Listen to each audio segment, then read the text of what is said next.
नमस्कार, मैं हूँ लीला। स्वागत है आपका हमारे चैनल में। आज का विषय है दशा माता व्रत की पौराणिक व्रत कथा। एक राजा था जिसका नाम नल था और उनकी रानी का नाम दमयंती था। वह बड़े प्रेम से राज्य करता था। उनके दो पुत्र थे। उनके राज्य में प्रजा सुखी और संपन्न थी। एक दिन की बात है कि उस दिन होली दशा थी। एक दिन ब्राह्मणी राजमहल में आई और रानी से कहा दशा का डोरा ले लो। बीच में दासी बोली, हाँ रानी साहबा, आज के दिन सभी सुहागण महिलाएं दशा माता की पूजन और व्रत करती हैं तथा इस डोरे की पूजा करके गले में बांधती हैं, जिससे अपने घर में सुख समृद्धि आती है। रानी ने ब्राह्मणी से डोरा ले लिया और विधि अनुसार पूजन करके गले में बांध लिया। कुछ दिनों के बाद राजा नल ने दमयंती के गले में डोरा बंधा हुआ देखा। राजा ने पूछा, इतने सोने के गहने पहनने के बाद भी आपने ये डोरा क्यों पहना है? रानी कुछ कहती इससे पहले ही राजा ने डोरे को तोड़कर जमीन पर फेंक दिया। रानी ने उस डोरे को जमीन से उठा लिया और राजा से कहा, ये तो दशा माता का डोरा था, आपने उनका अपमान करके अच्छा नहीं किया। जब रात्रि में राजा सो रहे थे तो तब दशा माता सपने में बुढ़िया के रूप में आई और राजा से कहा, हे राजा, तेरी अच्छी दशा जा रही और बुरी दशा आ रही है। तूने मेरा अपमान करके अच्छा नहीं किया। ऐसा कहकर दशा माता अंतर्ध्यान हो गई।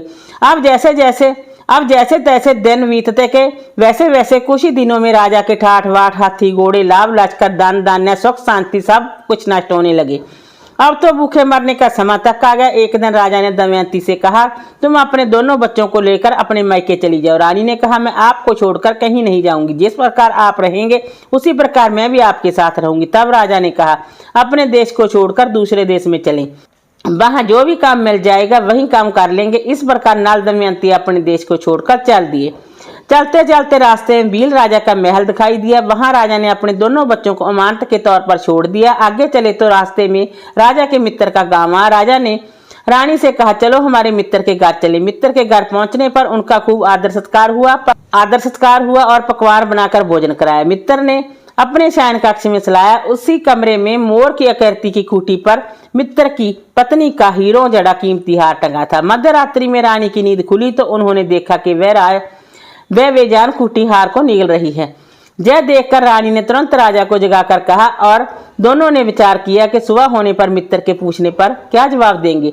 आज जहां से इसी समय चले जाना चाहिए। राजा रानी दोनों रात्रि को वहां से चले गए। सुबह होने पर मित्र की पत्नी ने खूंटी पर अपना हार देखा। हार वहां नहीं था। तब उसने अपने पति से कहा, तुम्हारे मित्र कैसे हैं जो मेरा हार चुराकर रात्रि में ही भाग गए? मित्र ने अपनी पत्नी को समझाया कि मेरा मित्र ऐसा नहीं है, धीरज रखो, कृपया उसे चोर मत कहो। आगे चलने पर राजा नल की बहन का गांव आया। राजा ने बहन के घर खबर पहुंचाई कि तुम्हारे भाई भौजाई आए हुए हैं। खबर देने वाले से बहन ने पूछा, उनके हाल चाल कैसे हैं? वह बोला, दोनों अकेले हैं, पैदल ही आए हैं तथा वे दुखी हाल में हैं। इतनी बात सुनकर बहन थाली में कांदा रोटी रखकर भैया भाभी से मिलने आई। राजा ने तो अपने हिस्से का खा लिया, परंतु रानी ने जमीन में गाड़ दिया। चलते चलते एक नदी मिली। राजा ने नदी में से मछलियां निकालकर रानी से कहा, तुम इन मछलियों को भूजो, मैं गांव में से प्रोसा लेकर आता हूँ। गांव का नगर सेठ सभी लोगों को भोजन करा रहा था। राजा गांव में गया और प्रोसा लेकर वहां से चल दिया तो रास्ते में चपट्टा मारा तो सारा भोजन नीचे गिर गया। राजा ने सोचा कि रानी विचार करेगी कि राजा तो भोजन करके आ गया और मेरे लिए कुछ नहीं लाया। उधर रानी मछलियां बूझने लगी तो दुर्भाग्य से सभी मछलियां जीवित होकर नदी में चली गई। रानी उदास होकर सोचने लगी कि राजा पूछेंगे और सोचेंगे कि सारी मछलियां खुद खा गई। जब राजा आए तो मन ही मन समझ गए और वहां से आगे चल दिए। चलते चलते रानी के मैके का गांव आया। राजा ने कहा, तुम अपने मैके चली जाओ, वहां दासी का कोई भी काम कर लेना, मैं इसी गांव में कहीं नौकर हो जाऊंगा। इस प्रकार रानी महल में दासी का काम करने लगी और राजा तेली के गाने पर काम करने लगा। दोनों को काम करते बहुत दिन बीत गए। जब होली दशा का दिन आया तब सभी रानियों ने सिर धोकर स्नान किया। दासी ने भी स्नान किया। दासी ने रानियों का सिर गूंदा तो राजमाता ने कहा, मैं भी तेरा सिर गूंद दूं। ऐसा कहकर राजमाता जब दासी का सिर गूंद रही थी तब उन्होंने दासी के सिर में पद्म देखा। यह देखकर राजमाता की आंखें भर आई और उनकी आंखों से आंसू की बूंदें गिरी। आंसू जब दासी की पीठ पर गिरे तो दासी ने पूछा, आप क्यों रो रही हैं? राजमाता ने कहा, तेरे जैसी मेरी भी बेटी है जिसके सिर में पद्म है, तेरे सिर में भी पद्म है। यह देखकर मुझे उनकी याद आ गई। तब दासी ने कहा, मैं ही आपकी बेटी हूँ। दशा माता के कोप से मेरे बुरे दिन चल रहे हैं, इसलिए जहाँ चली आई। माता ने कहा, बेटी तूने ये बात हमसे क्यों छुपाई? दासी ने कहा, माँ मैं सब कुछ बता देती तो मेरे बुरे दिन नहीं कटते। आज मैं दशा माता का व्रत करूंगी तथा उनसे गलती की क्षमा याचना करूंगी। अब तो राजमाता ने बेटी से पूछा, हमारे जमाई सा कहाँ है? बेटी बोली, वे इसी गांव में तेली के घर काम कर रहे हैं। अब गांव में उनकी खोज कराई गई, उन्हें महल में लेकर आए। जमाई राजा को स्नान कराया, नए वस्त्र पहनाए और पकवान बनाकर भोजन कराया। अब दशा माता के आशीर्वाद से राजा नल और दमयंती के अच्छे दिन लौट आए। कुछ दिन वहीं बिताने के बाद अपने राज्य को जाने को कहा। दमयंती के पिता ने खूब सारा धन लाभ लश्कर हाथी घोड़े आदि देकर बेटी जमाई को विदा किया। रास्ते में वही जगह आई जहां रानी ने मछलियों को भूना था और राजा के हाथ से चील के चपट्टा मारने से भोजन जमीन पर गिर गया था। तब राजा ने कहा, तुमने सोचा होगा कि मैंने अकेले भोजन कर लिया होगा, परंतु चील ने चपट्टा मारकर गिरा दिया था। अब रानी ने कहा, आपने सोचा होगा कि मैंने मछलियां भूनकर अकेले खा ली होंगी, परंतु वो तो जीवित होकर नदी में चली गई थी। चलते चलते जब राजा की बहन का गांव आया, राजा ने बहन के घर खबर भेजी। खबर देने वाले से पूछा कि उनके हाल चाल कैसे हैं। उसने बताया कि वे तो बहुत अच्छी दशा में हैं, उनके साथ हाथी घोड़े लाम लश्कर है। यही सुनकर राजा की बहन मोतियों की थाल सजाकर लाई। तभी दमयंती ने धरती माता से प्रार्थना की और कहा, माँ आज मेरी अमानत मुझे वापस दे दो। जय कहकर उस जगह को खोदा जहां कांदा रोटी गांठ दिया था। खोदने पर रोटी तो सोने की और कांदा चांदी का हो गया। ये दोनों चीजें बहन की थाली में डाल दी और आगे चलने की तैयारी करने लगी। वहां से चलकर राजा अपने मित्र के घर पहुंचे। मित्र ने अपने पहले के समान की खूब आदर सत्कार और सम्मान किया। रात्रि विश्राम के लिए उन्हें उसी शाहीन कक्ष में सुलाया। मोरने वाली खूंटी के हार निगल जाने वाली बात से नींद नहीं आई। आधी रात के समय वही मोरनी वाली खूंटी हार उगलने लगी तो राजा ने अपने मित्र को जगाया तथा रानी ने मित्र की पत्नी को जगाकर दिखाया। आपका हार तो इसने निगल लिया था। ये आपने सोचा होगा कि हार हमने चुराया है। दूसरे दिन सुबह नित्य कर्म से निपटकर वहां से वे चल दिए। वे वील राजा के जहां पहुंचे और अपने पुत्रों को मांगा तो वील राजा ने देने से मना कर दिया। गांव के लोगों ने उन बच्चों को वापस दिलाया। नल दमयंती अपने बच्चों को लेकर अपनी राजधानी के निकट पहुंचे तो नगरवासियों ने लाभ लश्कर के साथ उन्हें आते हुए देखा। सभी ने बहुत प्रसन्न होकर उनका स्वागत किया तथा गाजे बाजे के साथ उन्हें महल में पहुंचाया। राजा का पहले जैसा ठाठ बाट हो गया। राजा नल दमयंती पर दशा माता ने पहले कोप किया, ऐसी किसी पर मत करना और बाद में जैसी कृपा करी वैसी सब पर करना। एक राजा था, उसकी 2 रानियां थी। बड़ी रानी के संतान नहीं थी, छोटी रानी के पुत्र था। राजा छोटी रानी और राजकुमार को बहुत प्यार करता था। बड़ी रानी छोटी रानी से ईर्ष्या करने लगी।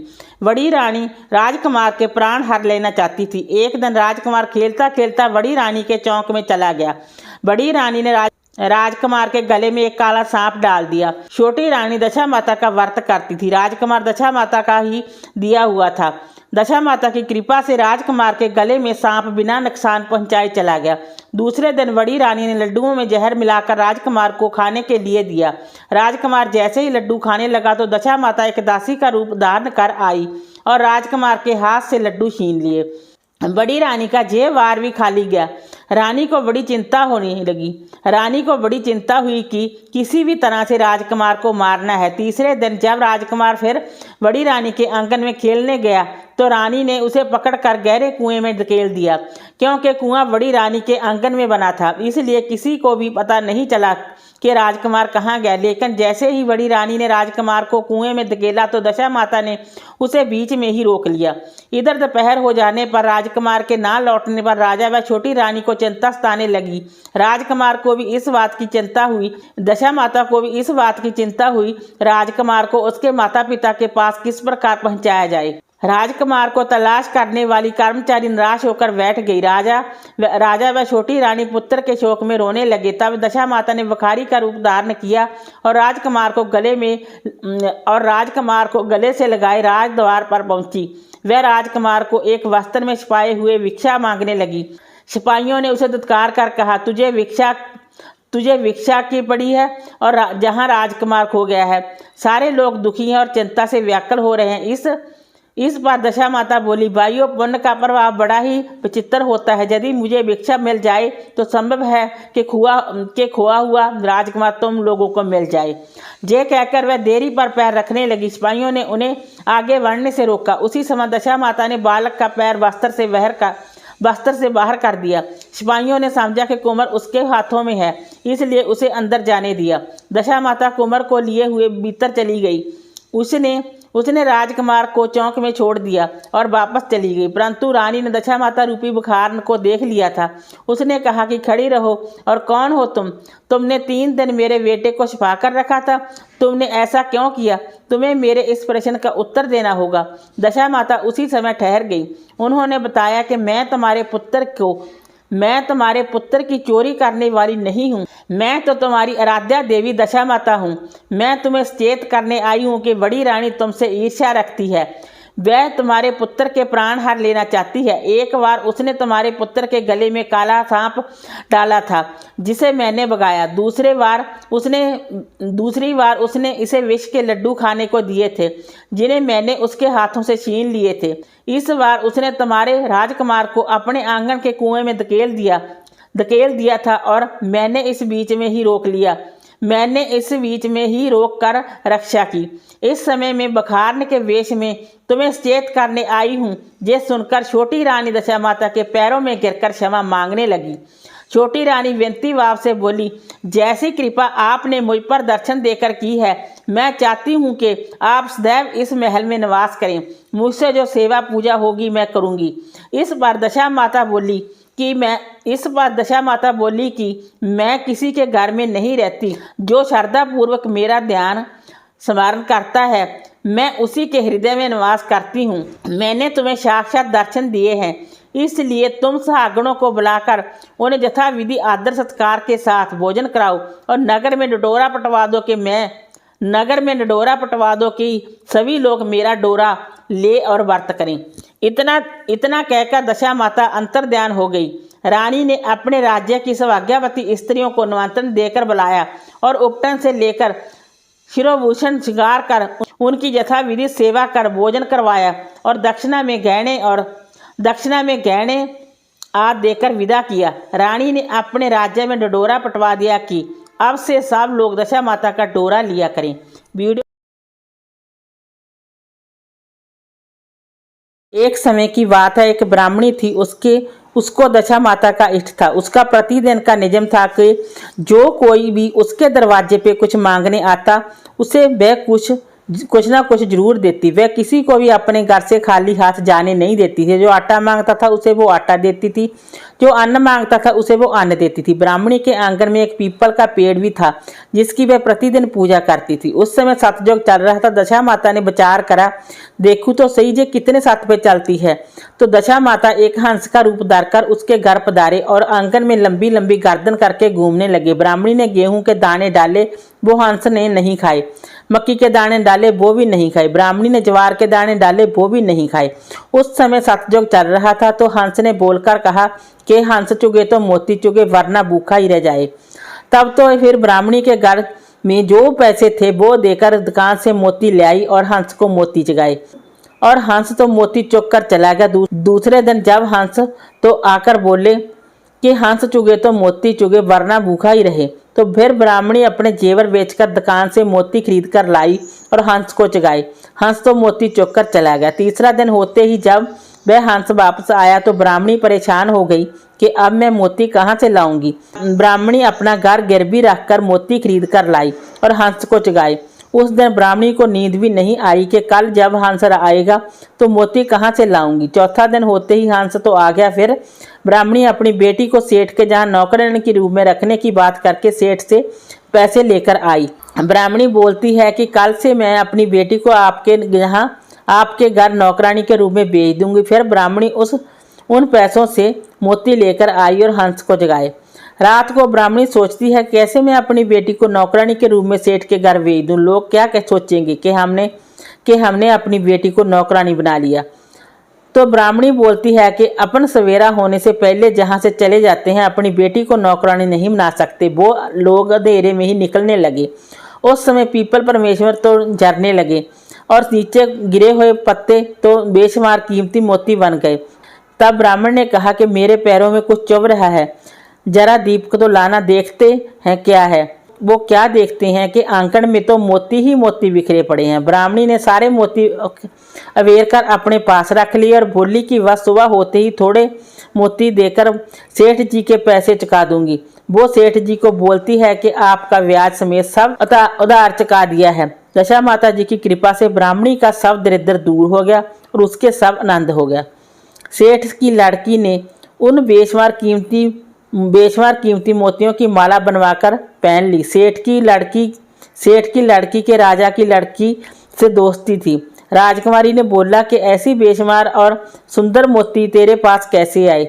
सेठ की लड़की बोलती है कि मुझे नहीं पता, ये तो मेरे पिताजी लाए हैं। राजा ने सेठ जी को अपने राजमहल में बुलाया और राजा ने उससे पूछा कि तुम ऐसे मोती कहाँ से लाए। वह बोली कि मेरे पास एक ब्राह्मणी आई थी, 3 दिन तक वह तब तो वह उधार से मेरे से मोती ले गई और चौथे दिन वापस मुझे ऐसे बेशुमार मोती देकर गई। तब उस ब्राह्मणी को बुलाया गया और उससे पूछा कि ऐसे मोती कहाँ से लाई तू। ब्राह्मणी ने हंस वाली सारी बात बताई और बोली कि मेरे ऊपर तो पीपल परमेश्वर की कृपा हुई है। राजा अपने सैनिकों को बोलता है कि इसके घर से पीपल का पेड़ लेकर आओ। ऐसा पेड़ तो राजमहल में होना चाहिए। जब राजा के सिपाही पीपल खोदने लगे तो पीपल का पेड़ तो नहीं निकला, बल्कि सैनिकों के कांटे चुभने लगे। राजा ने कहा कि वो पीपल का पेड़ तो इनकी किस्मत पे लिखा हुआ है, उसको वहीं रहने दो। हम भी दशा माता जी से प्रार्थना करते हैं कि जैसे पीपल परमेश्वर उस ब्राह्मणी में टूटमान हुए वैसे सब पर हुए। जैसी कृपा उस पर करी वैसे सब पर करो। वीडियो अच्छा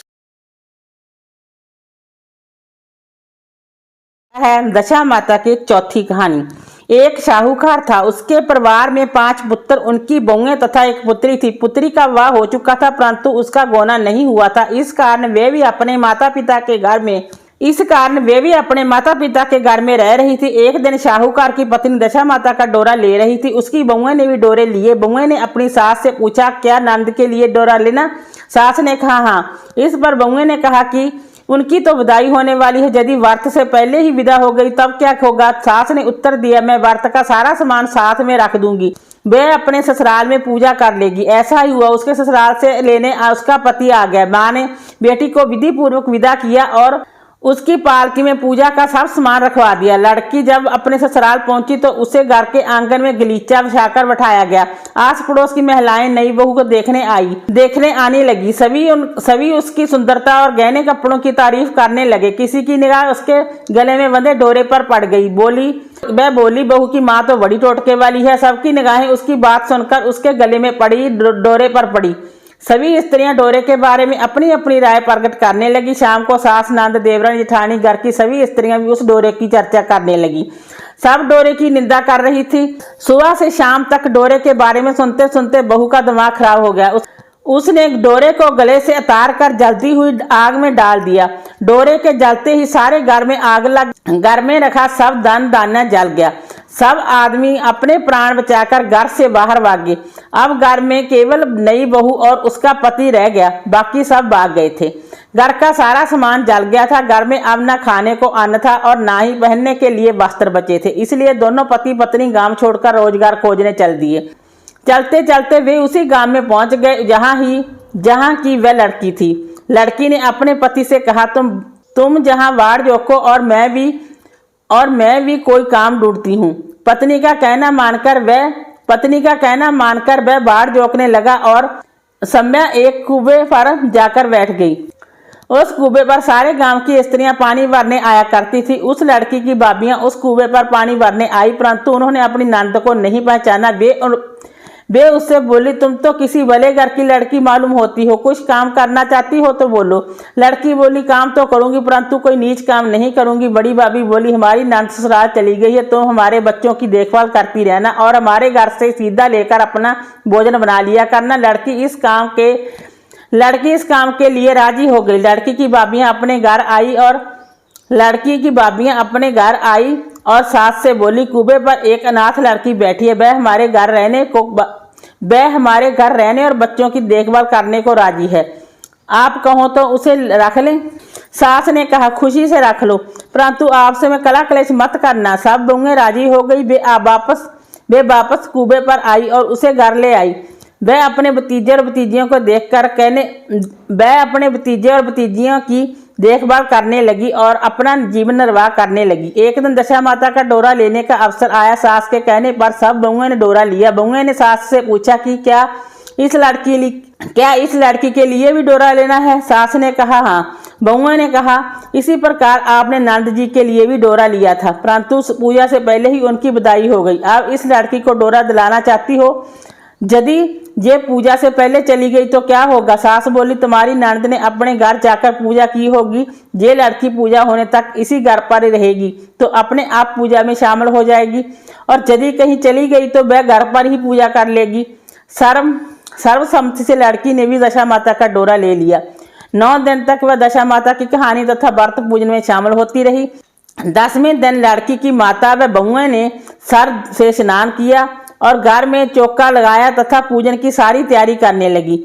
लड़की बहुओं से बोली, यदि कोई पुराना कपड़ा मिल जाए तो मैं भी स्नान कर लूं। बहुओं ने अपनी सास से पूछकर अपनी नंद की साड़ी उस लड़की को दे दी। अपनी पुरानी साड़ी लेकर वह स्नान करने गई। उसने सर से स्नान करके साड़ी पहनी और घर आ गई। घर पर पूजा आरंभ हो गई। वह वैसे ही पूजा के पास आकर बैठी तो बहुओं ने कहा, ये तो हमारी नंद जैसी लग रही है। इस पर सास ने नाराज होकर कहा, तुम्हारे मन में जो आता है वही बोलती रहती हो, पूजा के समय भी चुपचाप नहीं बैठा जाता। चुप रहो, मुझे कथा कर लेने दो, तुम्हारी बातों में कथा में विघ्न आता है। बहुएं चुप हो गई। घर की सभी स्त्रियों ने पारण किया, लड़की ने भी पारण किया। इसके बाद स्त्रियां एक दूसरे का सिर गूंथने लगी। एक ने लड़की का सिर गूंथना शुरू किया।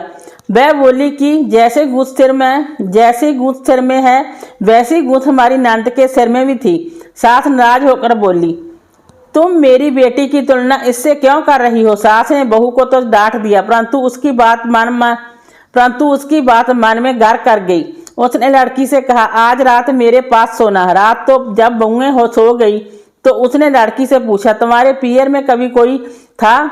उसने जवाब दिया, मेरे 5 भाई और भाभियां थी, तुम जैसे माता पिता थे। उसने पूछा, क्या हुआ? लड़की बोली, पीहर में मैंने दशा माता का डोरा लिया था, उसके पूजन से पहले ही ससुराल के लिए विदा हो गई थी। ससुराल में पहुंचकर मेरे गले में डोरे को देखकर वह स्त्रियां हंसी उड़ाने लगी। तब मैंने उस डोरे को आग में डाल दिया। उस डोरे के साथ साथ सारा घर जलकर भस्म हो गया। सब लोग भाग गए। हम दोनों भी भागकर इस गांव में आ गए। उसकी माँ ने पूछा कि तुम्हारा पति कहाँ है? लड़की ने कहा, वह वड़बूजे के जहां बाढ़ जोगता है। दशा माता के प्रकोप से हमारी ये हालत हुई है। वह समझ गए कि ये लड़की कोई और नहीं उसकी बेटी ही है। तब उसने अपने 5 बेटों को बुलाकर कहा कि ये तुम्हारी छोटी बहन ही है। सवेरा होते ही माता के कहने पर 5 भाई बड़मुंजे के जहां से अपने बहनोई को लेकर आए। उन्होंने उसको स्नान करवाया और उत्तम वस्त्र पहनाए। कपड़े पहनकर वह सुंदर शाहूकार दिखाई देने लगा। वह कुछ दिन ससुराल रहकर अपने घर चला गया। घर पहुंचकर उसने देखा कि सब लोग पहले की तरह सुखपूर्वक रह रहे हैं। इसके बाद वह अपने ससुराल आया और अपनी पत्नी को विदा कराकर घर ले गया। वह अपनी दशा पर विचार करती हुई जा रही थी। मार्ग में एक नदी पड़ी। उस नदी में स्नान करके अप्सराएं दशा माता का डोरा ले रही थी। उनके पास एक डोरा बच गया था। वह अप्सराएं बोली, यदि इस डोली में कोई उच्च वर्ग की स्त्री हो तो उसे ये डोरा दे दें। उन्होंने डोली के पास जाकर पता किया और वह डोरा उस लड़की को दे दिया। जब लड़की अपने ससुराल पहुंची तो सास थाल सजाए, नंद कलश लिए और देवरानी जेठानी मांगलिक वस्तुएं लिए उसका स्वागत करने के लिए खड़ी थी। नेक दस्तूर हो जाने के बाद लड़की को आसन पर बैठाया गया। आसन पर बैठने के बाद लड़की ने कहा, आप लोगों ने पहली बार दशा माता के डोरे के लिए आप शब्द कहे थे, जिसका फल ये हुआ कि घर के सब लोग बिछड़ गए तथा घर का धन धान्य जलकर राख हो गया। बड़ी मुसीबतें उठाने के बाद अब अच्छे दिन आए। आप में से कोई भी अब मेरे दशा माता के डोरे की निंदा करने की भूल ना करें। जब मेरा व्रत हो सब श्रद्धा पूर्वक पूजा करें। सब ने खुशी खुशी उसकी बात मान ली। 9 दिन तक व्रत चलता रहा। 10वें दिन विधि पूर्वक डोरे की पूजा की गई। 7 सुहागनों को न्योता दिया गया, उनका श्रृंगार करके आंचल भरा गया। इस प्रकार दशा माता का पूजन समाप्त हुआ। जिस प्रकार दशा माता ने उस लड़की के दिन फेरे, वैसे ही वह सब पर दया करे। दशा माता की 5वीं कथा। एक राजा की 2 रानियां थी। रानी की प्यारी रानी को लक्ष्मी कहा जाता था और दूसरी रानी को रानी होने पर कौलक्ष्मी कहा जाता था। एक दिन लक्ष्मी रानी क्रोध होकर लकड़ी का पाटा ले मलिन कपड़े पहनकर कोप भवन में जा लेटी। राजा ने लक्ष्मी से पूछा, तुम कोप भवन में क्यों पड़ी हो? तुम क्या चाहती हो? रानी बोली, लक्ष्मी को देश निकाला दे दिया जाए। लक्ष्मी रानी थी, इसलिए उसे निकाला देने से राजा की बदनामी होने का डर था, इसलिए रानी को पीहर छोड़कर आने की बात सोची गई। राजा ने पटरानी को एक रथ में सवार कराया और सम्या घोड़े पर चढ़कर रथ के साथ चलने लगा। एक पीहर जंगल में पहुंचकर राजा ने रथ को रुकवाया। पालकी ढोने वालों को वहां से हट जाने से कहा गया। राजा रानी को उस जंगल में छोड़कर घोड़े पर सवार होकर अपने महल में आ गया। लक्ष्मी को बाट जो सारी रात बीत गई। रानी को प्यास लगी, वह रात से उतरकर पानी की तलाश में चल दी। रानी ने आसपास पानी खोजा, परंतु उसे कोई जलाशय नहीं दिखाई दिया। रानी ने एक सारस के जोड़े को एक तरफ जाते देखा। रानी लक्ष्मी सारस के जोड़े के पीछे चल दी। चलते चलते वह एक नदी के किनारे पहुंच गई। रानी ने शौचालय से निवृत्त होकर उस नदी में स्नान किया और जल पीकर अपनी प्यास बुझाई। उस समय कुछ अन्य स्त्रियां भी स्नान कर रही थी। स्नान करने के बाद उन स्त्रियों ने दशा माता का डोरा लिया। उनके पास एक डोरा बच गया था। उन्होंने रानी से डोरा लेने का अनुरोध किया। रानी डोरा लेकर अपने रथ में आकर बैठ गई। दशा माता ने रानी की परीक्षा लेने के लिए एक बुढ़िया का वेश धारण कर उसके रथ के पास आई। वह रानी से बोली कि बेटी जहाँ बैठी क्या कर रही हो? रानी ने बुढ़िया से कहा, पहले तुम बताओ तुम कौन हो? बुढ़िया ने उत्तर दिया, मैं तुम्हारी मौसी हूँ। तब रानी उसके गले लगकर रोने लगी। उसने अपनी विपदा भरी सारी कहानी बुढ़िया को बता दी। अंत में रानी ने बुढ़िया से कहा, अब मुझे केवल तुम्हारा ही सहारा है, मेरी रक्षा करो। दशा माता की कृपा से उसी जगह माया का शहर बस गया। रानी के भाई भाभी आज सारा मायका वहां प्रकट हो गया। रानी ने अपने पीहर के साथ मिलकर 9 दिन दशा माता की कथा कहानियां सुनी। 10वें दिन डोरे की पूजा होनी थी। उस दिन सवेरे उठकर दशा माता ने रानी से कहा, नदी में स्नान कर आओ, वहां तुमको स्वर्ण कलश मिलेगा, तुम उसे ले लेना और जो डोली तुम्हें लेने आई है उसमें बैठ जाना। किसी से ये मत पूछना कि ये डोली किसकी है। रानी ने नदी में स्नान किया। वह स्नान करके बाहर निकल आई तो उसे 2 स्वर्ण के कलश नदी के किनारे रखे मिले। उन्हीं के पास रेशमी वस्त्र रखे थे। उन वस्त्रों को रानी ने पहन लिया। वह चलने को तैयार हुई तो उसे डोली आती दिखाई दी। वह डोली में बैठ गई, अपने घर पहुंच गई। घर पहुंचकर उसने माया के परिवार की सब महिलाएं सहित दशा माता के डोरे की पूजा की, सुहागनों को भोजन कराया। इसके बाद उसने पारण किया। अब रानी अपने पीहर में आनंद पूर्वक सबके साथ मिलकर रहने लगी। इधर कुछ समय बाद राजा को रानी लक्ष्मी का ध्यान आया। रानी ने विचार किया कि जिस दिन से मैं रानी को जंगल में छोड़कर आया हूँ तब से उनका कोई समाचार नहीं मिला। चलकर देखना चाहिए कि रानी लक्ष्मी का क्या हाल है। मंत्री ने राजा को समझाया कि अब रानी से मिलना आपके लिए ठीक नहीं होगा, परंतु राजा ने मंत्रियों की बात पर कोई ध्यान नहीं दिया। वह घोड़े पर सवार होकर उसी स्थान पर पहुंचा जहाँ पर रानी को छोड़ आया था। राजा को ये देखकर बड़ा आश्चर्य हुआ कि जहाँ तो सघन वन था, परंतु अब जहाँ रमणीक बस्ती बसी हुई है। राजा ने लोगों से पूछा, ये कौन सी नगरी है? लोगों ने उसे बताया कि जय को लक्ष्मी की नगर है। अब तो राजा के आश्चर्य का ठिकाना न रहा। वह बार बार सोच रहा था कि क्या ये नगर मेरी पटरानी को लक्ष्मी द्वारा ही बसाया नगर है। राजा ने लक्ष्मी के महल के पास जाकर सूचना भिजवाई कि उनसे अमुक देश के मुख देश के राजा मिलना चाहते हैं। रानी ने राजा को पहचान कर मिलने से मना कर दिया, परंतु मौसी ने उसे समझाया कि हिंदुओं में पति परमेश्वर माना जाता है। तुम्हें यही उचित है कि तुम यथाशक्ति उनका आदर सत्कार करो। मौसी के कहने पर रानी कौलाचमी ने राजा को महल में बुलवाया। दोपहर को राजा को भोजन पर बुलाया गया। राजा के साथ नाई भी था। रानी राजा और नाई को भोजन कराने लगी। पहली बार रानी ने नाई की पत्तल पर भोजन परोसा तो नाई ने रानी के पैर पर एक सीटा लगाया। रानी इस भेद को नहीं समझ सकी कि नाई ने उसके पैर पर रहते का सीटा क्यों मारा। रानी दूसरी बार पोशाक बदल कर फिर आई। राजा मन में सोचने लगा कि जहाँ तो बहुत सी रानियां हैं, सबकी शक्ल एक जैसी है, मैं अपनी रानी को कैसे पहचानूंगा। डेरे आकर राजा ने नाई से कहा, जहाँ तो कई रानियां हैं, मैं अपनी रानी को कैसे पहचानूं। नाई बड़ा चतुर था। वह बोला, रानी तो एक ही है, परंतु वह पोशाक बदल बदल कर आपके सामने आ रही है। राजा ने नाई से पूछा, तुझे कैसे पता चला कि रानी एक ही है। नाई बोला कि मैंने उनके पैर पर रहते का सीटा मारा था। वह 3 बार कपड़े बदलकर हमारे सामने आई, परंतु वह सीटा उनके पैर पर 3 बार लगा था। अगले दिन रानी ने राजा को अपने महल में बुलवाया। राजा को अपनी मेज पर बैठाकर खाने के लिए पान का बीड़ा दिया। पान खाकर राजा पलंग पर लेट गया और रानी उसके पैर दबाने लगी। राजा ने रानी से अपने किए के लिए क्षमा मांगी और रानी को अपनी राजधानी में चलने को कहा। रानी ने कहा, आप मुझे किस मुंह से चलने को कह रहे हैं? आप तो मुझे जंगल में अकेला छोड़कर चले गए थे। आप तो दूसरी रानी के कहने में आकर मेरा परित्याग कर चुके थे। ये तो मेरी मौसी का किया हुआ है। उसी के कारण ये सब वैभव मुझे प्राप्त हुआ है, वरना आप तो मेरा सर्वनाश कर चुके थे। राजा ने रानी को बहुत समझाया। तब रानी बोली कि मैं केवल एक शर्त पर आपके साथ चलूँगी।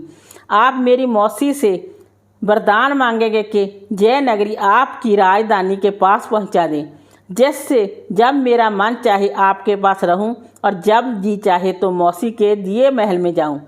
मेरी मौसी बड़ी दयालु है, संभव है कि वे हमारी बात मान जाए।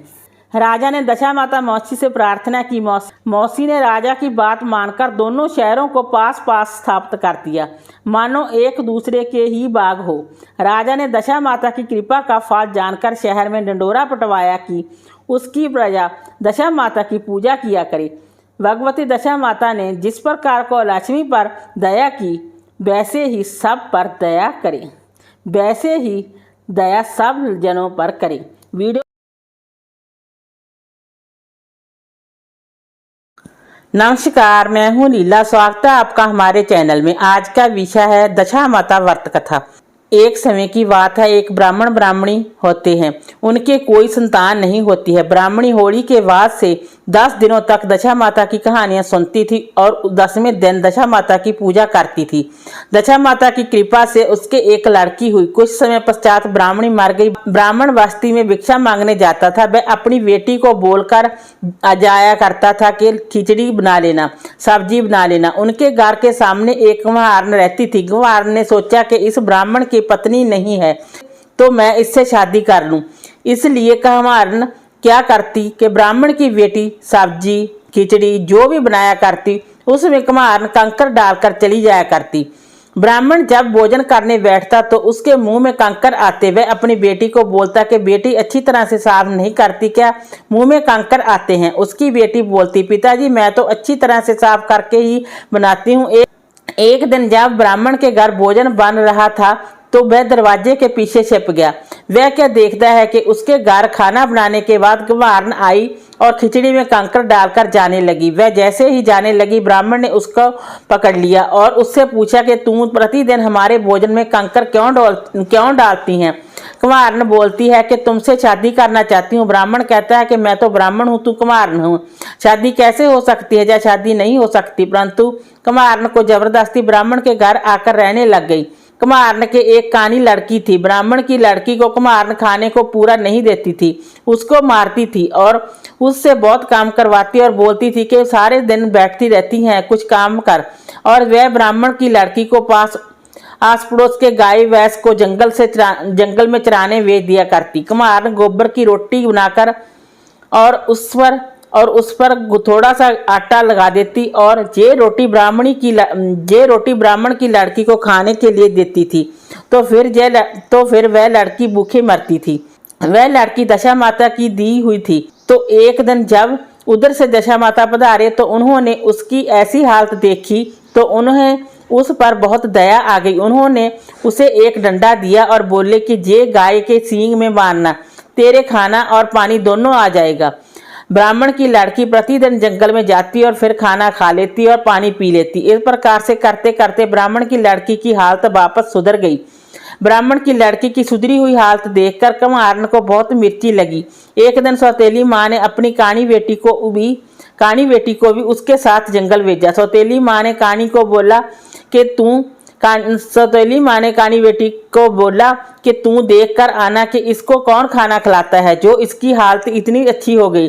जंगल में कानी बेटी ने सब देख लिया। कानी बेटी आकर बताती है कि माँ, इसके पास एक डंडा है, उसको गाय के एक सींग पर मारती है तो खाना आ जाता है, दूसरे सींग पर मारती है तो पानी आ जाता है। सौतेली माँ उस डंडे को चूल्हे में जला देती है। अब वापस वह भूखे मरने लग गई। एक दिन ब्राह्मण की लड़की जंगल में बैठी हुई थी और एक सांप बास्क राजा उसके पास से जा रहा था। सांप उसे बोला कि बेटा तू डरना मत, मुझे सपेरा पकड़ने आ रहा है। मैं जहाँ कुंडली मारकर बैठ जाता हूँ, तू मेरे ऊपर तेरी साड़ी ढक देना। सपेरा जब उधर आया तो उसने लड़की से पूछा कि इधर कोई सांप आया क्या? लड़की ने कहा, इधर तो सांप नहीं आया। लड़की ने कहा कि इधर तो सांप नहीं आया। सांप लड़की से बहुत खुश हो गया। उसने कहा कि तेरे ऊपर कभी कोई मुसीबत आए तो मुझे याद करना। थोड़े ही दिनों में वह भूख के मारे बहुत ही कमजोर हो गई। दशा माता ने सोचा कि इस बार ऐसी वस्तु देती हूँ इसको जो हमेशा इसके पास रहे, नहीं तो वह भूख से मर जाएगी। तो इस बार दशा माता ने उसको वरदान दिया कि एक मुट्ठी खोलेंगी तो खाना आ जाएगा, एक मुट्ठी खोलेंगी तो खाना आ जाएगा और दूसरी मुट्ठी खोलेंगी तो पानी आ जाएगा। एक दिन वह चैत्र महीने की धूप में गाय चरा रही थी। धूप और थकान के मारे जब उसने खाना खाया तो उसे नींद आ गई और वह मुट्ठी बंद करना भूल गई। तो उसके पास खाने का ढेर हो गया और पानी का दौरा बहने लगा। उसी समय एक राजा वन में शिकार खेलने आए। उन्हें बहुत तेज प्यास लगी थी। वह ठंडा पानी राजा के पास से भी बह रहा था। राजा ने पानी पीकर अपनी प्यास बुझाई। राजा ने नौकरों को भेजा कि उस झाड़ वन में कोई कुआं बावड़ी नदी कुछ भी नहीं है, तो ऐसा ठंडा पानी कहाँ से आ रहा है, पता करो। नौकर जब देखने गए तो क्या देखते हैं कि एक लड़की सो रही है, उसके पास खाने का ढेर पड़ा है और उसके एक से पानी आ रहा है। थोड़े घोड़े की पैरों की आवाज से वह जाग गई, मुट्ठी बंद कर दी। उसकी मुट्ठी बंद करते ही वो सब खाना पानी गायब हो गया। राजा ने सोचा कि ऐसी लड़की से शादी करनी चाहिए। लड़की से इस बारे में पूछा तो उसने कहा कि मैं नहीं जानती, मेरे पिताजी करेंगे। राजा ने सेवकों को उसके पिताजी के पास भेजा कि इसके पिताजी को बोलना कि तुम्हारे को जितने पैसे चाहिए वो ले लो और तुम्हारी कन्या की शादी करा दो। ब्राह्मण ने अपनी लड़की की शादी राजा से करा दी। शादी करके वह राजा के रामले में गई। जब वह परड़िए जाती तो पानी भर जाता, रसोई में जाती तो तरह तरह का भोजन तैयार हो जाता। उसके आने से पूरा रनवास खुश हो गया। सब बोलते हमारे कितने अच्छे रानी सा आए कि हमारे सब काम हो जाते हैं। 9 महीने पश्चात उसके एक लड़का हुआ। लड़का होने के उस सौतेली माँ ने ब्राह्मण को उसकी बेटी को घर लाने भेजा कि शादी कराने के बाद भी नहीं लाई। अब तो लड़का हो गया, लोग ताने मारते हैं कि बेटी को पियर नहीं लाई, सो आप उसे लेकर आओ। तो फिर ब्राह्मण अपनी बेटी को लेने गया। राजा ने अपनी रानी को भेज दिया। इधर सौतेली माँ ने अपनी बेटी को समझा दिया कि वो आए तो उसको बोलना, जीजी भाई आप थक गए होंगे, चलो अपने कुएं पर नहाने चलते हैं और उसके कपड़े जेवर खुलवा देना। ये बोलकर कि ये खराब हो जाएंगे और बोलना कि पुराने कपड़े पहनकर नहा लो, नहाकर फिर से अच्छे कपड़े पहन लेना। जैसे ही वे कुएं में उतरे तो तू उसे कुएं में धक्का दे देना, वह पानी में डूबकर मर जाएगी और उसके जेवर कपड़े तू पहन लेना। जैसे ही वह कुएं में उतरी, सौतेली बहन ने उसे धक्का दे दिया, जो फिर गिर गई। गिरते ही उसने वास्कर राजा को याद किया। हे वास्कर राजा, मेरी रक्षा करना। उसकी प्रार्थना करते ही वास्कर राजा वासुकी आए और उसे जेल लिया, डूबने नहीं दिया। उसे नाग के फन पर बिठाकर नाग लोग ले गए और कहा कि जहाँ पर सभी तरह के नाग रहते हैं, उन नागों में कई नाग तो 9 फन वाले हैं। सो तू जाकर बोलना, दादो भाई सर नमस्कार, दादो भाई सर नमस्कार। नागों ने सोचा, चलो अपने भी मृत्यु लोक से एक बहन मिल गई। वह प्रतिदिन नागों के लिए कढ़ाई में ढेर सारा दूध गर्म करती, फिर दूध ठंडा करती और फिर एक घंटी बजाती। घंटी बजाते ही सभी नाग आकर दूध पी लेते। एक दिन रानी के सिर से घंटी हिल गई। उस समय दूध गर्म था। नाग आए, उन्होंने पिया तो उन सभी की जीभ जल गई। नागों ने सोचा कि आज इसने हमारी जीभ जलाई, आज शाम हम इसको खा जाएंगे। वास्कर राजा को पता चला तो उन्होंने रानी से कहा कि बेटा, आज ऐसे बोलना कि आवो आवो मेरे खांडिया बांडिया, वीर वीर पहरावे दखनी, वेश कीमती कपड़ा, रोज चीर चीर फाटे, चटके वीर फटे दड़के। नागों ने सोचा, अपनी बहन तो अच्छा आशीर्वाद दे रही है, आज इसको नहीं खाएंगे। उधर राजा अपनी रानी को लेने जब ब्राह्मण के घर गए तो कुम्हार ने रानी के कपड़े और जेवर पहनाकर कानी बेटी को राजा के साथ भेज दिया। अब वह घूंघट नहीं हटाती, कहीं रामले में कोई उसकी शक्ल देख न ले।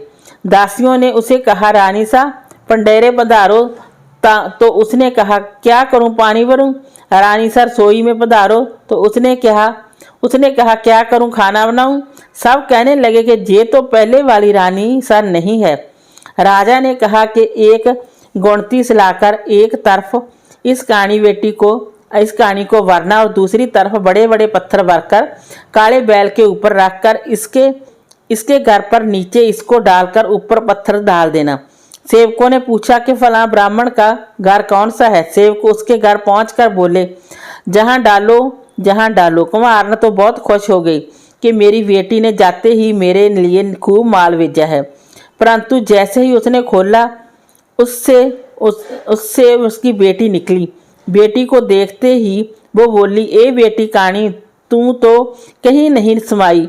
कानी बोली कि माँ, तूने मेरे हाथ पैर क्यों तड़वाई। जब दिवाली का त्योहार, तब वह बहुत उदास बैठी थी। उसको उदास देखकर वास्कर राजा ने पूछा कि बेटा, क्या बात है, तू उदास क्यों है। वह बोली कि दिवाली का त्योहार आया, कुम्हार को कौन तैयार करे। वास्कर राजा ने कहा कि मैं पाइप पर लटक जाऊंगा और तुम कमरे में चली जाना। वह कमरे में गई, कुम्हार को दूध पिलाया। वास्कर राजा ने नए कड़े और कपड़े दिए तो कुम्हार को पहनाए, उसके काजल लगाया और दूध पिलाकर आ गई। जब रानी वहां से गई थी तब राजा को नींद आ गई थी। राजा ने सुबह देखा कि कुम्हार तो खेल रहा है, नए कड़े पहने हुए हैं। राजा ये देखकर बहुत खुश हुआ कि इसका मतलब रानी कहीं ना कहीं जरूर है। होली पर भी कुम्हार के कड़े, कंठी, पीले कपड़े सिलाकर ले जाने लगे। उधर राजा ने भी सोचा कि होली पर भी रानी जरूर आएगी। राजा उंगली पर चीरा लगाकर उसमें नमक मिर्ची लगाकर बैठ गए ताकि उन्हें नींद नहीं आए। रानी आई। राजा बोले कि रानी, आपने मेरे साथ धोखा करा। रानी बोली कि आपने धोखा दिया, मैंने आपको मना करा था कि मुझे मत बेचना पियर, वो मेरी सौतेली माँ है, फिर भी आपने मुझे बेच दिया। राजा बोलता है कि अब यहीं रुको रानी। रानी कहती है, मेरे साथ मेरे पिताजी हैं, वो नाग हैं, अभी आपको खा जाएंगे। आप बोलना कि ससुर जी खम्मागणी। भास्कर राजा बोले कि जीवो जवाईसा। भास्कर राजा को भी अपने साथ नागलोक ले गए। थोड़े दिन नागलोक रहने के बाद राजा भास्कर राजा से कहते हैं कि अब आप रानी को मेरे साथ भेजने की कृपा करें। भास्कर राजा कहते हैं कि ये तो मेरी बेटी जैसी है, जैसे बेटी की विदाई करते हैं वैसे ही सब कुछ। डच डाईचा हाथी घोड़े लाव लश्कर के साथ भास्कर राजा रानी की विदाई करते हैं। राजा रानी महलों में आ जाते हैं। कुम्हार को जब पता चलता है कि रानी अभी मरी नहीं है तो वह ब्राह्मण को वापस उसे लेने के लिए भेजती है। वह ब्राह्मण से कहती है कि बेटी की बहुत याद आ रही है, सो आप उसे लेकर आओ, और साथ में जहर के लड्डू बांध देती है कि लड्डू खाएगी तो मर जाएगी। राजा तो पहले ही सब बात भूल जाते हैं और रानी को ब्राह्मण के साथ वापस भेज देते हैं। दास दासी और रनवास वाले सब परेशान हो जाते हैं। इस बार उस सौतेली माँ ने पिंजरा बनवाया। वह कहानी को कहती है कि जब अच्छे गहने पानी में जाएं तब तू रस्सी छोड़ देना ताकि वह बच ना सके। रानी अपने पियर जाती है और कहानी बोलती है कि आओ जीजी वाइसा चलो अपन नहाने चलते हैं। इस बार अपन नदी पर नहाने जाएंगे ताकि गिरने का डर ना रहे। यह पिंजरा भी बनवाया है जो आप कहीं नहीं गिरोगे। जेवर और पुराने कपड़े उतार दो और पुराने कपड़े पहन लो। जब थोड़ी दूर पिंजरा गया तो कानी ने ये कहकर रस्सी छोड़ दी, जहाँ पानी अच्छा गहरा है। रानी का तो दशा माता इष्ट था। जो लकड़ी का पिंजरा था वो सोने का हो गया। अब तो पिंजरा बहता बहता बहुत दूर तक चला गया। एक शहर आया। वहाँ नदी के पास ही राजा का महल था। वह राजा नदी की तरफ ही देख रहा था। उसने कीरों को बोला कि वो नदी में कुछ चमकीला बह रहा है, उसे निकाल कर लाओ। उसके अंदर जो है वो मेरा, बाहर वाला तुम्हारा। वो लेकर आए। तब राजा ने अपनी रानी से कहा कि मेरे बहन लाया हूँ। उसके तो दशा माता का वरदान था, तो उस राजा के वह भी जब पर रसोई में जाती तो खाना बन जाता था और पिंडे जाती तो पानी भर जाता। सब रनवास वाले तो बहुत खुश हो गए कि राजा के बहन तो अच्छी आई है, कुछ काम नहीं करना पड़ता। उधर वो राजा रानी को लेने गए तो कुम्हार ने वापस कानी को रानी के कपड़े व जेवर पहनाकर भेज दिया। अब वह कानी बोलती नहीं थी तो राजा ने सोचा कि रानी नाराज हो रही होगी। राजा ने जब उसकी शक्ल देखी तो बोला कि ये तो वह कानी कुम्हार है। राजा ने वापस गुणती मंगाकर भेज दिया और सेवकों को बोला कि इस बार इतने बड़े पत्थर इस पर पटकना कि वह जीवित न बचे। फिर कानी कुम्हार को नीचे डालकर ऊपर बड़े पत्थर डाले। कानी कहती है कि ए माँ, तुझे धन पाता है पर मेरी क्यों हड्डियां तड़वाती हैं। कुम्हार बोलती है, बेटी कानी तू कहीं नहीं समानी। राजा ने सोचा कि रानी तो अब जीवित नहीं होगी, तो उसने संन्यास ले लिया। राजा अपने शहर से निकल गए। वे अलग अलग जगह जाते, सबके दुख सुख की बात सुनते और समाधान करते। एक दिन घूमते घूमते राजा उसी शहर में पहुंचे कि जहां रानी रह रही थी। राजा एक आश्रम में बैठ गए और जो भी दुखी लोग उनके पास आते उनको दुखों का समाधान निकालते। सब लोग कहते कि कितने अच्छे साधु बाबा शहर में आए हैं। सब लोग अपना दुख लेकर आश्रम में जाने लगे। उस शहर के राजा के कानों तक भी बात पहुंची। राजा भी आश्रम में गए, अपनी बहन को भी जबरदस्ती ले गए। रानी ने मना कर दिया कि मुझे कुछ नहीं बताना। साधु ने पूछा, क्या परेशानी है बताओ। रानी बोलती है कि मेरी मुसीबतों को तो गिनती ही नहीं है, अनगिनत परेशानियां झेली। छोटी थी तब माँ मर गई, सौतेली माँ आई, वो मारती पीटती थी, खाने को नहीं देती थी। मेरे पिताजी ने मेरी राजा से शादी करा दी। रानी पूरी बात बताने लगी। बताते बताते रोने लग गई। साधु ने कहा, वाह बस अब मैं समझ गया हूँ। वह रानी से कहता है कि आपके कारण ही मैंने संन्यास लिया। उसने राजा से कहा कि उसकी बहन को हमारे साथ भेजने की कृपा करें।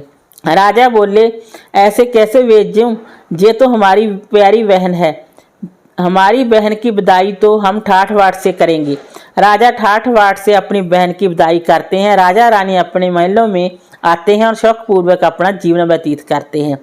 हम भी दशा माता जी से प्रार्थना करते हैं कि हे दशा माता, ब्राह्मण की बेटी को जैसे परेशानी झेलनी पड़ी वैसी किसी को भी ना झेलनी पड़े, और जैसे आपने पग पग पर उसकी रक्षा करी वैसी रक्षा हम सबकी करना, और जैसी कृपा उस पर रखी वैसी कृपा हम सब पर करना।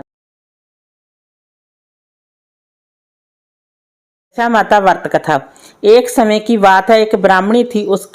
उसको दशा माता का इष्ट था। उसका प्रतिदिन का नियम था कि जो कोई भी उसके दरवाजे पे कुछ मांगने आता उसे वह कुछ कुछ ना कुछ जरूर देती। वह किसी को भी अपने घर से खाली हाथ जाने नहीं देती थी। जो आटा मांगता था उसे वो आटा देती थी, जो अन्न मांगता था उसे वो अन्न देती थी। ब्राह्मणी के आंगन में एक पीपल का पेड़ भी था जिसकी वह प्रतिदिन पूजा करती थी। उस समय सतयुग चल रहा था। दशा माता ने विचार करा, देखूं तो सही जे कितने सत पे चलती है। तो दशा माता एक हंस का रूप धरकर उसके घर पधारे और आंगन में लंबी लंबी गर्दन करके घूमने लगे। ब्राह्मणी ने गेहूं के दाने डाले, वो हंस ने नहीं खाए। मक्की के दाने डाले, वो भी नहीं खाए। ब्राह्मणी ने ज्वार के दाने डाले, वो भी नहीं खाए। उस समय सतयुग चल रहा था। तो हंस ने बोलकर कहा कि हंस चुगे तो मोती चुगे, वरना भूखा ही रह जाए। तब तो फिर ब्राह्मणी के घर में जो पैसे थे वो देकर दुकान से मोती ले आई और हंस को मोती चुगाए। और हंस तो मोती चुग कर चला गया। दूसरे दिन जब हंस तो आकर बोले कि हंस चुगे तो मोती चुगे, वरना भूखा ही रहे। तो फिर ब्राह्मणी अपने जेवर बेचकर दुकान से मोती खरीद कर लाई और हंस को चुगाए। हंस तो मोती चुग कर चला गया। तीसरा दिन होते ही जब वह हंस वापस आया तो ब्राह्मणी परेशान हो गई कि अब मैं मोती कहाँ से लाऊंगी। ब्राह्मणी अपना घर गिरवी रखकर मोती खरीद कर लाई और हंस को चुगाए। उस दिन ब्राह्मणी को नींद भी नहीं आई कि कल जब हंस आएगा तो मोती कहाँ से लाऊंगी। चौथा दिन होते ही हंस तो आ गया। फिर ब्राह्मणी अपनी बेटी को सेठ के जहाँ नौकरानी के रूप में रखने की बात करके सेठ से पैसे लेकर आई। ब्राह्मणी बोलती है कि कल से मैं अपनी बेटी को आपके यहाँ आपके घर नौकरानी के रूप में भेज दूंगी। फिर ब्राह्मणी उन पैसों से मोती लेकर आई और हंस को जगाए। रात को ब्राह्मणी सोचती है कैसे मैं अपनी बेटी को नौकरानी के रूप में सेठ के घर भेज दूं। लोग क्या सोचेंगे कि हमने अपनी बेटी को नौकरानी बना लिया। तो ब्राह्मणी बोलती है कि अपन सवेरा होने से पहले जहाँ से चले जाते हैं अपनी बेटी को नौकरानी नहीं बना सकते। वो लोग अंधेरे में ही निकलने लगे। उस समय पीपल परमेश्वर तो झरने लगे और नीचे गिरे हुए पत्ते तो बेशुमार कीमती मोती बन गए। तब ब्राह्मण ने कहा कि मेरे पैरों में कुछ चुभ रहा है, जरा दीप को तो लाना, देखते हैं क्या है। वो क्या देखते हैं कि आंगन में तो मोती ही मोती बिखरे पड़े हैं। ब्राह्मणी ने सारे मोती अवेर कर अपने पास रख लिए और बोली कि वह सुबह होते ही थोड़े मोती देकर सेठ जी के पैसे चुका दूंगी। वो सेठ जी को बोलती है कि आपका ब्याज समेत सब उधार चुका दिया है। दशा माता जी की कृपा से ब्राह्मणी का सब दरिद्र दूर हो गया और उसके सब आनंद हो गया। सेठ की लड़की ने उन बेशुमार कीमती मोतियों की माला बनवाकर पहन ली। सेठ की लड़की के राजा की लड़की से दोस्ती थी। राजकुमारी ने बोला कि ऐसी बेशुमार और सुंदर मोती तेरे पास कैसे आए।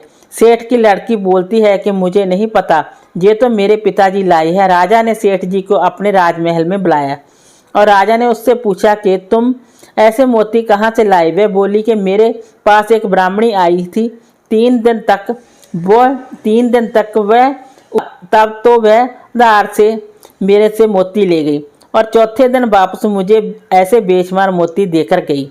तब उस ब्राह्मणी को बुलाया गया और उससे पूछा कि ऐसे मोती कहाँ से लाई तू। ब्राह्मणी ने हंस वाली सारी बात बताई और बोली कि मेरे ऊपर तो पीपल परमेश्वर की कृपा हुई है। राजा अपने सैनिकों को बोलता है कि इसके घर से पीपल का पेड़ लेकर आओ। ऐसा पेड़ तो राजमहल में होना चाहिए। जब राजा के सिपाही पीपल खोदने लगे तो पीपल का पेड़ तो नहीं निकला बल्कि सैनिकों के कांटे चुभने लगे।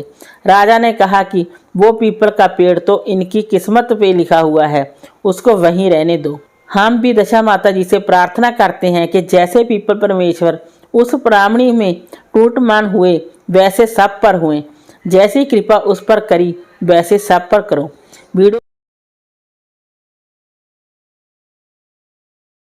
एक गांव में एक ब्राह्मणी रहती थी। उसके एक लड़का था, उसका नाम विनोद था। एक दिन ब्राह्मणी अपने बेटे से बोली, बेटा कुछ काम करो जिससे अपना जीवन निर्वाह हो। तब विनोद ने गांव वालों की गायें चराने का काम शुरू किया। एक दिन विनोद गांव को पानी पिलाने घाट पर ले गया। वहां कुछ स्त्रियां स्नान करके दशा माता के डोरे ले रही थी। उनके पास एक डोरा दिखा। उन स्त्रियों ने विनोद से पूछा कि तुम कौन से वर्ण के हो। विनोद ने कहा कि हम ब्राह्मण हैं, पर कोई काम ना मिलने के कारण गाय चराता हूँ। उन स्त्रियों ने विनोद को एक डोरा देकर कहा कि तुम इसे घर ले जाकर अपनी माता को दे देना और उनसे कहना कि इस डोरे का पूजन और व्रत करें, हम लोग तुम्हें पूजा सामग्री भी देते हैं, वे भी ले जाकर अपनी माता को दे देना। लड़के ने डोरा ले लिया। लड़का पूजा सामग्री को अपनी गठरी में बांधकर घर ले आया। लड़के ने सब बात ब्राह्मणी को बताकर सारा सामान उसे दे दिया। ब्राह्मणी ने प्रेम पूर्वक डोरे को माथे से लगाया। उसी दिन से वह व्रत करने लगी। 9 दिन कथा कहानी कहती रही। 10वें दिन उसने डोरे के पूजन की तैयारी की। वह घर के बाहर लपाई कर रही थी, तभी वहां एक वृद्ध गरीब स्त्री आई। गरीब स्त्री ने आकर पूछा कि बहन तुम क्या कर रही हो? ब्राह्मणी ने जवाब दिया कि आज मेरे घर में दशा माता का पूजन है। गरीब स्त्री ने ब्राह्मणी से पानी पिलाने को कहा। ब्राह्मणी बोली कि तुम जरा ठहरो, मैं कटोरी ढूंढ लाऊं, फिर तुमको पानी पिलाऊंगी। जब ब्राह्मणी कटोरी लेने अंदर गई तब उस गरीब स्त्री ने ब्राह्मणी के घर के बाहर एक सोने का घड़ा रखा। फिर वह अंतर्ध्यान हो गई। वह गरीब स्त्री कोई और नहीं बल्कि दशा माता ही थी। ब्राह्मणी कटोरी लेकर जैसे ही बाहर आई तो वहां सोने का घड़ा देखकर घबरा गई। उसने सोचा कि सोने का घड़ा कहां से आ गया, कहीं मुझ पर चोरी का इल्जाम तो नहीं लग जाएगा।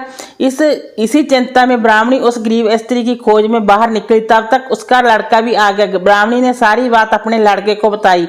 बेटा बोला कि वे तो दशा माता थी, उन्होंने सोने का घड़ा तुमको दे दिया। अगर अब की बार वे आए तो फिर उनका अच्छी तरह स्वागत करना। फिर ब्राह्मणी नदी में नहाने चली गई। जब वह नदी में नहाकर बाहर आई तो किनारे पर उसे सोने का बड़ा घड़ा दिखाई दिया और उत्तम वस्त्र भी पास ही रखे थे। उसने उन वस्त्रों को पहन लिया और घड़ा हाथ में लेकर घर की ओर जाने लगी। तभी 4 कहार डोली लिए आ पहुंचे और ब्राह्मणी से बोले कि ये डोली तुम्हारे लिए आई है, इसमें बैठ जाओ।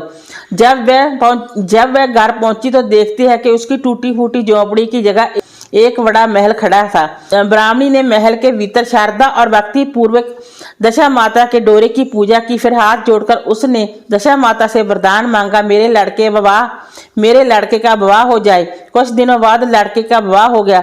बहुत ही सुशील बहू घर में आई। तब ब्राह्मणी ने दशा माता से दूसरा वर मांगा। उसने माता से वर मांगा कि उसके एक पोता हो जाए। कुछ दिनों बाद बुढ़िया के लड़के को एक बेटा भी हो गया। एक दिन ब्राह्मणी ने बहू को समझाया कि मेरी ये सब संपत्ति दशा माता की दी हुई है, उन्हीं की कृपा से तुम भी इस घर में आई हो। यदि मैं मर जाऊं और कभी एक गरीब स्त्री तुम्हारे घर आए तो उसका स्वागत करना।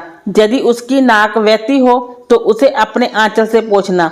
जब कभी दशा माता के डोरे पड़े तब उनको अवश्य लेना और श्रद्धा पूर्वक उनकी पूजा करना। जब कभी तुम पर कोई संकट आ पड़े तब सुहागणों को न्योता देना। दशा माता की कृपा से तुम्हारी सभी इच्छाएं पूरी होंगी। कुछ दिनों बाद बुढ़िया की मृत्यु हो गई।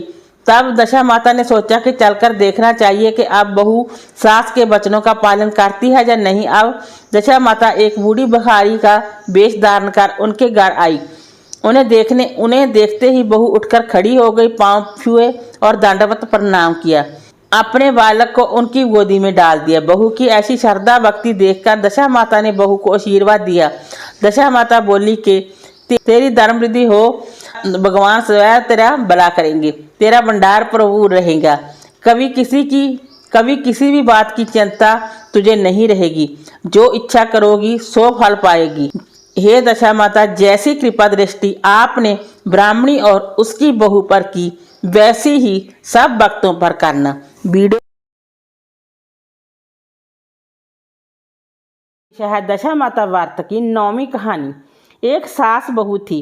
एक दिन सुबह सुबह सास ने बहू से कहा कि जाओ आग लाकर भोजन बनाओ, बड़ी भूख लगी है। बहू हाथ में कंडी लेकर आग लेने गांव में गई। उस दिन गांव भर में दशा माता की पूजा थी, इसलिए किसी के जहां से भी उसे आग नहीं मिली। वह खाली हाथ लौट कर आई। शाम होने पर वह पड़ोसन के पास जाकर बोली कि मेरी सास तो दशा माता का डोरा नहीं लेती, परंतु अब की बार मैं डोरा लेना चाहती हूँ, मुझे पूजन की विधि बता देना। दोबारा जब डोरा लेने का समय आया तो बहू ने सास को बिना बताए दशा माता का डोरा ले लिया। 9 दिन तक वह किसी न किसी बहाने पड़ोसन के घर जाकर कथा सुनती रही। 10वें दिन उसे चिंता सताने लगी कि अब मैं पूजा कैसे करूंगी। वह मन ही मन में दशा माता का ध्यान धरकर सोचने लगी कि आज सास कहीं बाहर चली जाए तो मैं शांतिपूर्वक पूजा कर लूं। दशा माता की कृपा से सास बहू से बोली, मैं आज खेतों में जा रही हूं, मुझे आने में देर हो जाएगी, तुम मेरे लिए खेत पर खाना ले आना। बहू के मन की मुराद पूरी होगी। वह तो यही चाहती ही थी। उसने सास से कहा कि आप निश्चिंत होकर जाइए, घर का सारा काम मैं निपटा लूँगी। सास के जाते ही बहू ने स्नान कर दशा माता की पूजा की। इसके बाद वह पूजा की सामग्री मिट्टी के गोले में रख कर उसे सलाने के लिए ले जाने लगी थी कि उसकी सास खेतों से वापस आ गई। सास को देखकर बहू ने जल्दी से उस गोले को मटकी में छिपा दिया। उसने सोचा कि उचित समय पर गोले को दही से निकाल कर विसर्जित कराऊंगी। सास ने आते ही बहू से कहा, तुम मुझे खाना देने क्यों नहीं आई? अब तक क्या कर रही थी? बहू ने कहा कि आज मैंने सर के बाल धोए थे, उन्हें सूखने में देर लग गई, इसी कारण भोजन बनाने में देर हो गई। मैं थाली लगाती हूँ, आप गुस्सा त्याग कर भोजन कीजिए। सास का गुस्सा कुछ ठंडा हुआ। वह पैर धोकर चौके पर में बैठी ही थी। उसका बेटा भी आ गया। वह भी माता के साथ भोजन करके बैठा। सास भोजन करके उठना ही चाहती थी कि उसका बेटा बोला, मुझे तो दही चाहिए। सास ने बहू से दही देने के लिए कहा। बहू बोली, मैं तो रसोई में हूँ, आप ही इन्हें दही दे दें। सास हाथ धोकर दही लेने गई, परंतु जैसे ही उसने छाछ की मटकी उठाई तो उसमें कुछ खड़खड़ाने की आवाज़ आई। उसने हाथ डाल कर देखा तो उसे एक बड़ा सोने का गोल मिला। सास ने आश्चर्य से बहू से पूछा, इस छाछ की मटकी में ये सोने का गोल कहाँ से आया? इसे तुम कहाँ से चुरा कर लाई हैं? जहाँ क्यों छुपा कर रखा है? मैं समझ गई कि इसी वजह से तुम छाछ देने नहीं उठी। इसका भेद बताओ। बहू बोली, मुझे कुछ नहीं पता, मेरी दशा माता जाने। मैंने आपको बताए बिना दशा माता का डोरा लिया था और उनकी पूजा की थी। आपके आ जाने के कारण मैं डोरे को विसर्जित करने नहीं जा सकी। आपके डर से मैंने इसे छाछ की मटकी में छुपा दिया था। दशा माता ने इसे सोने का बना दिया। मैं इसमें क्या कर सकती हूँ? सास ने बहू को गले लगा लिया और कहा, अब मैं भी तुम्हारे साथ डोरा लूँगी और विधिवत व्रत और पूजा किया करूँगी। हे दशा माता, जैसे तुमने इनको दिए वैसे ही सब भक्तों पर कृपा करना। दशा माता व्रत की 10वीं कहानी, दयाड़ा बाबजी की कथा। दशा माता और दयाड़ा बाबजी की कथा। एक ब्राह्मण नित्य भिक्षा मांगकर जीवन यापन करता था। उसकी जीविका का एकमात्र यही साधन था। वह एक गांव जाता तब भी एक सेर बाजरी लाता और 4 गांव जाता तब भी एक सेर बाजरी लाता। ऐसा करते करते बहुत समय गुजर गया। एक दिन ब्राह्मणी बोली, पतिदेव, आप एक गांव जाते हैं तब भी एक सेर बाजरी लाते हैं और 4 गांव जाते हैं तब भी एक सेर बाजरी लाते हैं। ऐसे तो कैसे काम चलेगा? अब बच्चे भी बड़े हो रहे हैं, अब थोड़ा आगे और क्यों नहीं जाते, जिससे कोई नई चीज़ मिले। ब्राह्मण को पत्नी की बात सही लगी। दूसरे दिन जल्दी उठकर पत्नी ने खाना बनाकर साथ बांध दिया। ब्राह्मण जल्दी सुबह ही निकल गया। ब्राह्मण चलता गया, जंगल आ गया। उसे कुछ नहीं मिला, पर एक मंदिर में पीपल के पेड़ के नीचे बैठ गया, खाना खाया। वह माताजी और दयाड़ा बाबजी चौपड़ पासा खेल रहे थे। वहाँ माताजी और दयाड़ा बाबजी चौपड़ पासा खेल रहे थे। माताजी ने कहा, हमारी जीत हार की साख कौन भरेगा? तो दयाड़ा बाबाजी ने पूछा, ब्राह्मण, हमारी जीत हार की साख भरेगा क्या? तो ब्राह्मण ने हाँ भर दी और खेल देखने लगा। उसने सोचा, माताजी तो इतने सारे गहने पहनी है, कुछ ना कुछ तो अवश्य देगी, मुझे माताजी को जिताना चाहिए। और ब्राह्मण ने कहा, माताजी जीती। माताजी ने प्रसन्न होकर ब्राह्मण को सोने की मुदड़ी दे दी। ब्राह्मण ने सोचा कि अब तो घर जाना चाहिए, समय भी बहुत हो गया है। ब्राह्मण घर जाने लगा। रास्ते में उससे प्यास लगी, पर वह एक बावड़ी के पास रुका, मुदड़ी वहीं रखकर पानी पीने लगा। पानी पीकर देखा तो मुदड़ी नहीं थी, क्योंकि एक मछली मुदड़ी निगल गई थी। ब्राह्मण चिंता करने लगा। दास मन से घर आया। आते ही पत्नी ने पूछा, क्या लाए? तो ब्राह्मण ने नहीं में गर्दन हिला दी। ब्राह्मणी ने कहा, चिंता मत करो, कल फिर जाना, कुछ ना कुछ तो वाछी मिलेगा। ब्राह्मणी जल्दी उठी और ब्राह्मण के लिए पूड़ी बनाकर बांध दी। ब्राह्मण उसी मंदिर में गया, पीपल के पेड़ के नीचे बैठा, पूड़ी खाई। वहाँ माताजी और दयाड़ा बाबजी चौसर पासा खेल रहे थे।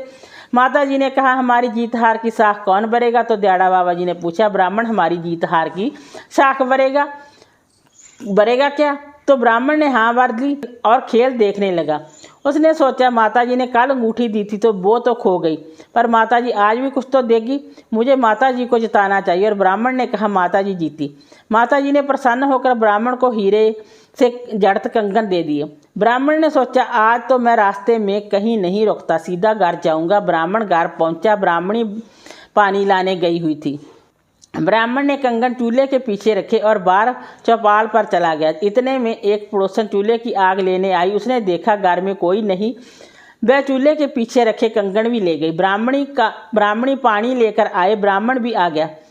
ब्राह्मणी बोली क्या लाए पतिदेव? पति ने चूल्हे के पीछे देखा तो कुछ भी नहीं था। उसने सोचा आज कंगन कहाँ चले गए। उसने ब्राह्मणी को मना कर दिया। ब्राह्मणी नाराज हुई। पहले एक सेर बाजरी लाते थे, अब तो कुछ नहीं लाते। अब मैं क्या करूं? कल और जाना तो कुछ मिलेगा, कल और जाना कुछ तो मिलेगा। ब्राह्मणी ने पड़ोसन से उधार आटा लाकर तीसरे दिन ब्राह्मण के लिए पूड़ी बनाई। ब्राह्मण सुबह जल्दी जल्दी चला गया। उसी मंदिर में गया, पूड़ी खाई। वहाँ माताजी और दयाड़ा बाबा जी चौपड़ पासा खेल रहे थे। माताजी ने कहा हमारी जीत हार की साख कौन भरेगा? तो दयाड़ा बाबा जी ने पूछा ब्राह्मण हमारी जीत हार की साख भरेगा क्या? तो ब्राह्मण ने हाँ भर दी। खेल देखने लगा। उसने सोचा माताजी ने कल सोने के कंगन दिए थे, वो तो घर से कोई ले गया, पर माताजी आज भी कुछ तो देगी, मुझे माताजी को जिताना चाहिए। और ब्राह्मण ने कहा माताजी जीती। माताजी ने प्रसन्न होकर ब्राह्मण को 1.25 लाख का हार दे दिया। ब्राह्मण घर पहुंचने ही वाला था, इतने में एक चील आई और 1.25 लाख का हार ले गई। ब्राह्मण चिंता करने लगा, आज 3 दिन हो गए, कुछ नहीं मिला तो मिला बहुत ही लूट गया, और जो मिला था वो लूट गया। अब वे ब्राह्मणी को क्या बोलूँगा। घर आया। ब्राह्मणी ने पूछा आज कुछ मिला? ब्राह्मणी ने पूछा आज कुछ मिला क्या? ब्राह्मण ने नहीं में सिर हिला दिया। ब्राह्मण ने नहीं कह दिया। ब्राह्मणी ने कहा क्या बात है, मुझे सारी बात बताओ। ब्राह्मणी जिद करने लगी। तब ब्राह्मण ने सारी बात बताई कि एक माताजी और दयाड़ा बाबा जी चौपड़ खेलते हैं और मैंने जीत हार की साख भरी। बताओ बरी। माताजी ने खुश होकर मुझे मुंदरी, सोने के कंगन, 1.25 लाख का हार दिया और सारी बात पत्नी को बताई। तो पत्नी ने कहा आप कल फिर जाना और दयाड़ा बाबा जी को जिताना, क्योंकि नर की कमाई में ही रिद्धि सिद्धि होती है, नारी की कमाई में नहीं। ब्राह्मणी फिर पड़ोसन से उधार आटा लाकर चौथे दिन भी ब्राह्मण के लिए पूड़ी बना दी। ब्राह्मण सुबह जल्दी जल्दी चला गया। उसी मंदिर में गया, पूड़ी खाई। वहाँ माताजी और दयाड़ा बाबा जी चौपड़ पासा खेल रहे थे। माताजी ने कहा हमारी जीत हार की साख कौन भरेगा? तो दयाड़ा बाबा जी ने पूछा ब्राह्मण हमारी जीत हार की साख भरेगा क्या? तो ब्राह्मण ने हाँ भर दी और खेल देखने लगा। वह सोच रहा था कि दयाड़ा बाबा जी के पास तो देने के लिए कुछ नहीं है, पर ब्राह्मणी ने कहा है तो आज तो मैं दयाड़ा बाबा जी को ही जिताऊंगा। खेल पूरा हुआ। ब्राह्मण बोला आज तो दयाड़ा बाबा जी जीते हैं। तो दयाड़ा बाबा जी ने कहा ब्राह्मण आज तो तेरे फैसले में चूक हो गई है। ब्राह्मण बोला नहीं बाबा जी, आज तो आप ही जीते हैं। तब दयाड़ा बाबा जी ने 1 टका ब्राह्मण को दे दिया। ब्राह्मण ने सोचा इससे तो कुछ नहीं आएगा। ब्राह्मण वहाँ से घर जाने गया और 1 टका वहीं रखकर पास ही एक मंदिर में जाकर बैठ गया। ब्राह्मणी घर आती है और देखती है चील 1.25 लाख का हार गिराकर चली गई। पड़ोसन आती है और कहती है कि जेले ब्राह्मणी तेरे कंगन में एक दिन तेरे से मजाक करने में ले गई थी, पर तू तो लेने ही नहीं आई। ब्राह्मणी ने कंगन ले लिए।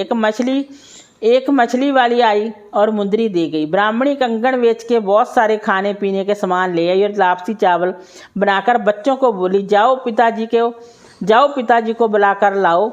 बच्चे पिताजी को बुलाकर लाए। ब्राह्मण ने सोचा आज तो मेरी खैर नहीं, पर मैं घर तो आना ही था, सो घर आ गया।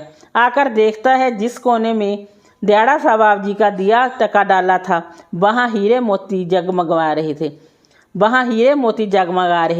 ब्राह्मणी बोली आपने तो दयाड़ा बाबा जी और माता जी की कृपा से अन्नदान में भंडार भरे हैं।